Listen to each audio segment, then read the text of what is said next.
Today I want to come with a very important message to you as Africans. So recently we saw the Kenyan kids protesting the increasing of taxes in order to pay the IMF. And these kids were mad because they're saying that they cannot survive, their parents cannot survive, and that's why they want to fight these taxes. They fought so vociferously, they risked their lives, sacrificed their lives, they even got killed in order to reduce these taxes because they want more paper money in their hands. Now, trust me, I've been to Kenya. I've been to Dandora. I've been to Kibera. I have seen the slums and how most people in Kenya live. But what I want you to understand is that they were vociferous on an issue to do with paper money, but they forgot the most important thing just 6 months ago when the government introduced GMOs into the country.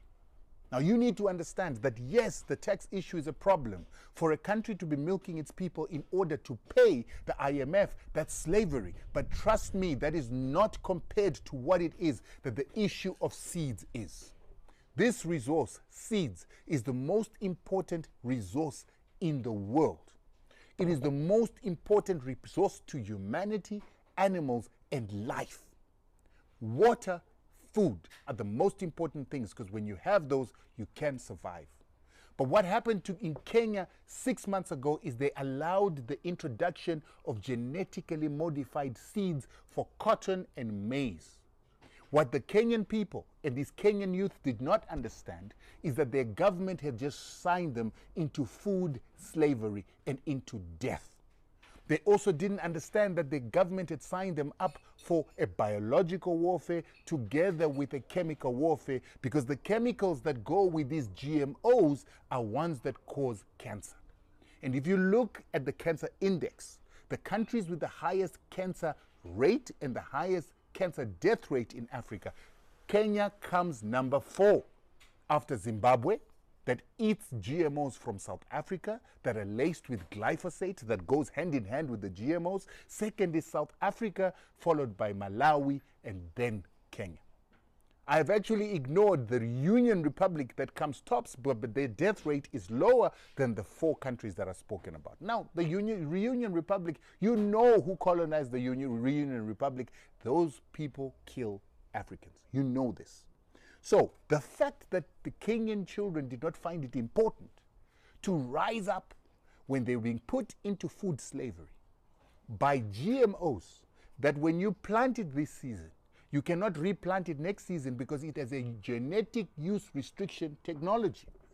And when we were listening to the Kenyans trying to convince young Kenyans, as Kenyan scientists, Kenyan business people and government officials, they said that there is nothing called genetic use restriction technology. They were lying. I am currently undertaking a court case in South Africa against a company called Insco that also is present in Kenya as a fast food outlet called Simbisa Brands that has got chicken in, creamy in, bakers in. That company, I took their food for tests here in South Africa together with France and Italy, and their food and GMOs came up positive for the NOS terminator gene. So the Kenyan scientists were lying to Kenyans when they said that the seeds will not terminate, will not become sterile, and people in Kenya will be able to regrow these GMOs. It was a lie. And I'm saying, so you African children in Kenya, in South Africa, in Zimbabwe, wherever you are, if you're not worried about your seeds, if you're not worried about how you're going to produce food tomorrow, what happens when you become captives of the companies like Monsanto, Bayer Monsanto, Syngenta, DuPont, when they stop giving your country seeds, as they stopped giving parts and loans to Zimbabwe during sanctions? What will you do? What will you do in South Africa right now if the South African government had not gone into a GNU with the DA and the Americans decided to put them under sanctions? Where would they get seeds when 90% of their food is produced by GMOs and seeds that are owned by Monsanto and other biotech companies from America?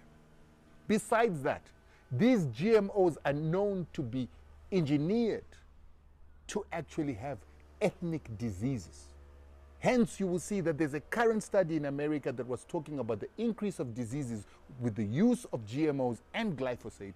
They say that there's an increase in every single chronic disease ever since they introduced GMOs and glyphosate. This is scientific evidence that these GMOs are dangerous. Now, I am fighting, like I said, in court in South Africa.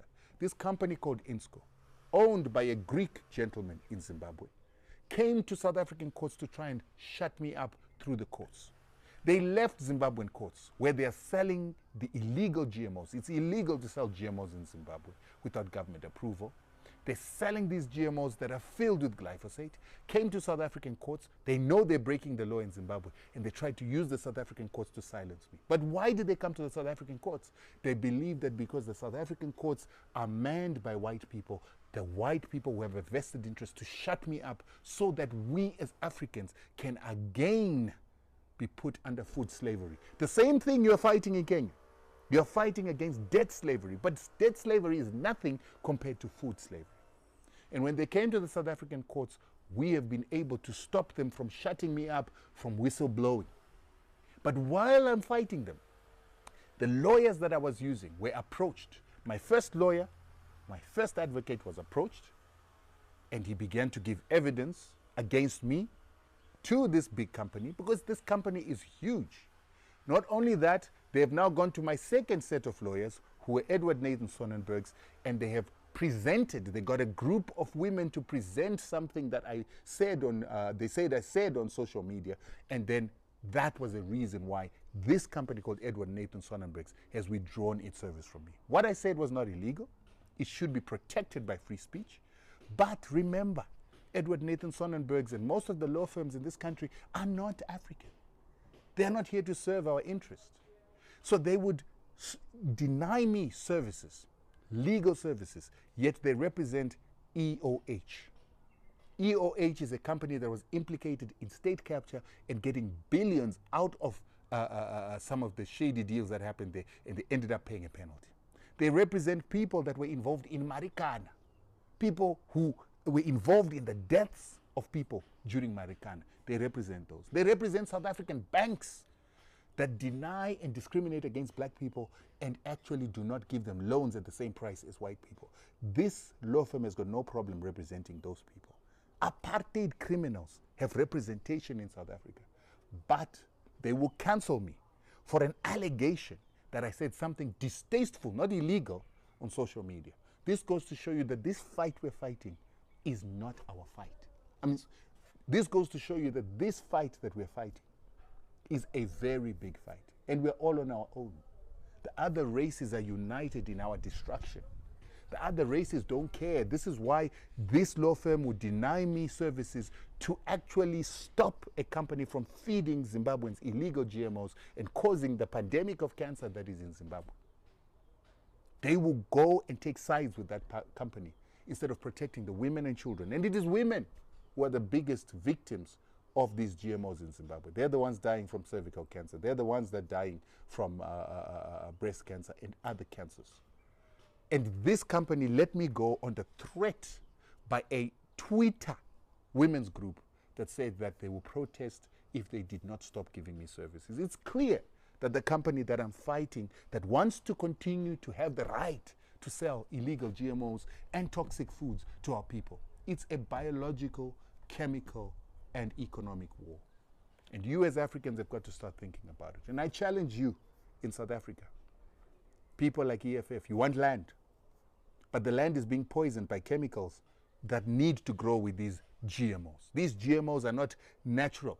They grow with chemicals because they're not adapted to the soils, they're not adapted to the environment. And so therefore your soils are being destroyed, the bacteria in the soil is dying, the worms that are in the soil are being killed. You depend on fertilizers. The more fertilizers you put, the more it kills your soil, the more it poisons your water. The two essential things that you need for life, water and seeds, are being destroyed. And then one day you get the land. The water is toxic, the land is toxic, and it cannot grow anything because it has no living organisms in it anymore. And then you don't have the seeds. What's the point of taking land when you don't have seeds? These are things we need to grasp ourselves with now.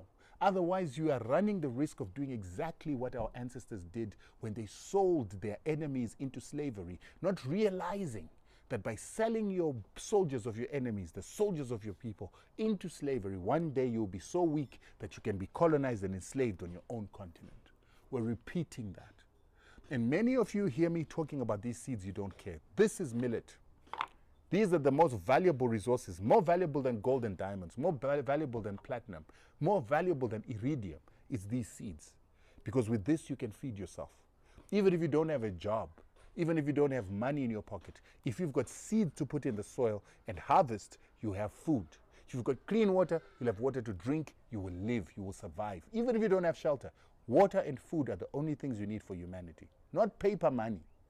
And these seeds, these are millet seeds, traditional grasses that we used to grow back in the days. These now you're hearing Bill Gates is starting to look at millets, wants to turn them into GMOs and wants to turn them into hybrids. These were the seeds that kept our ancestors and gave them health. Their immunity was the strongest immunity. That's why we as Africans were taken as slaves, because we were so strong. Now we are destroying these foods that we were supposed to be eating. We are allowing Bill Gates to come onto our continent and to destroy them, and we're not protecting them. And our leaders have become sellouts.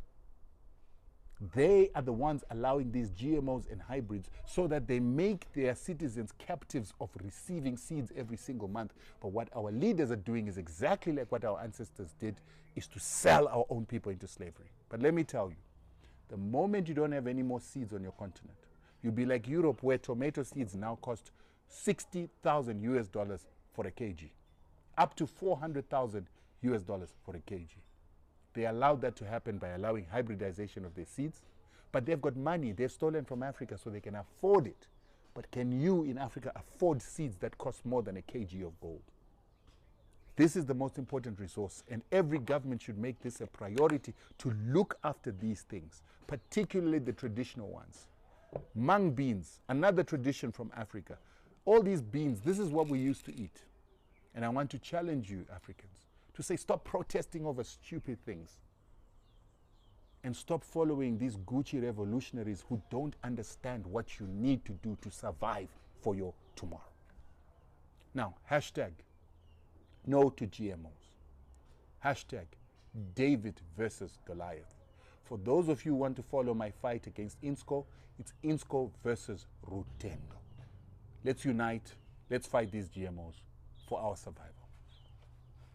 Yeah, let me check.